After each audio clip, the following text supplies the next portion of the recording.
focus of our work is to support communities out there by not necessarily zooming in or working on the ground, but actually working with organizations that are active within those communities. So we support them mainly in two ways. One, by giving them small-scale funding to enhance their work and support their activities, but also to help them with some capacity development where the need arises. We learned quite a lot of information from our various other community foundation counterparts in the international arena, like in England, the Community Foundation Network, and also from the Charles Stewart Mott Foundation. And that information were compiled, and we established our own system of how to distribute grants and also how to account for those grants. The foundation has a very strong emphasis on capacity building.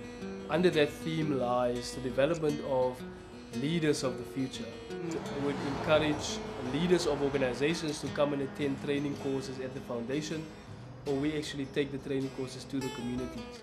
Jeremy het gekom van die organisasie kant af en ons bestuur gekom kapasiteit te gee. Ons het bestuurslede, gewone mense. And they haven't been trained to be in the management. Nou kom die organisasie van Asrek en hulle kom, they analyze what these people need to do. En dan, Asrek, sien ons agterna, die vergaderings verander. We've realized at the West Coast Community Foundation that by focusing on needs and problems, it's not giving a lot of energy to anyone involved. So through the asset-based community development model or approach, we have a focus on the assets within communities whereby we encourage communities to work from what they have to get to where they want to be.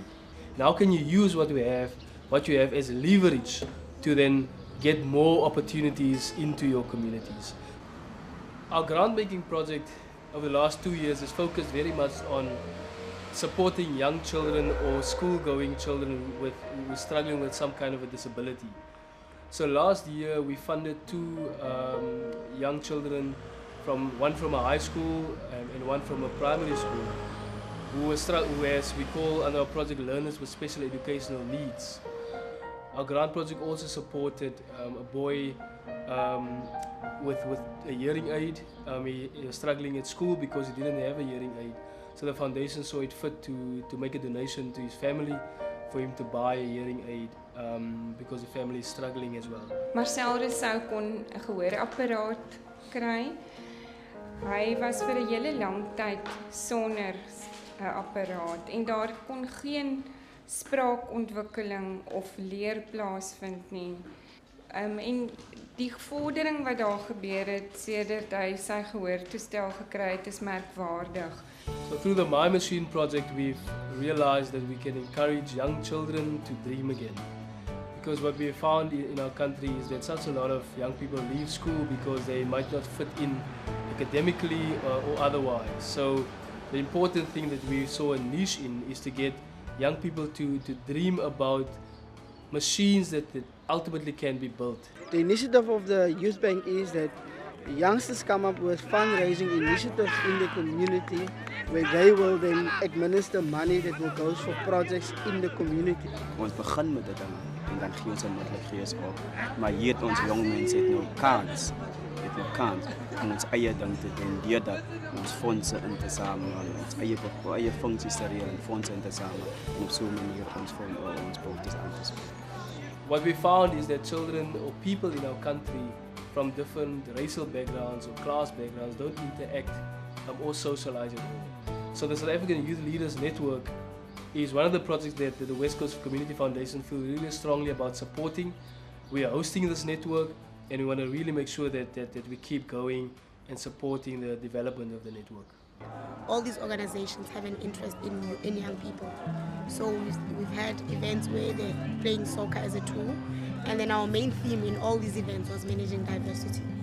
So we all came together and thought it would be nice to localize this event that we used to have and call it something and own it. So we've called it South African Youth Leaders Network. The camp was good, But when we first came, we never knew it will be in this kind of environment. Because going to previous camps, we were staying in quite proper places. But coming over here, we're learning lessons like doing activities, getting to know other people. And the things with the activities that we've done, it's a learning lesson for us in life. So when we go through stages, we know how to take charge of the scenarios. So we have young people coming from 4 provinces: Gauteng, KwaZulu-Natal, Eastern Cape and the Western Cape. A total of 250 people coming together, and we do it over a 5-day period of time, where we have varied activities that they do together, form different teams, just to get them to interact. It's showing us how to be independent and how to communicate with others. Everything's about teamwork, and sometimes you need to be all alone, like to think how to do these things. But everything we're doing here, it seems to be interesting, but some of them, they're tough. Why we should invest in the youth is one of the most critical and crucial issues for me as an individual, but also for this institution. The youth is very important for us, not only for our future, but also to maintain that future in order for them to become proud of themselves and their communities, in order for them to turn the tide on poverty.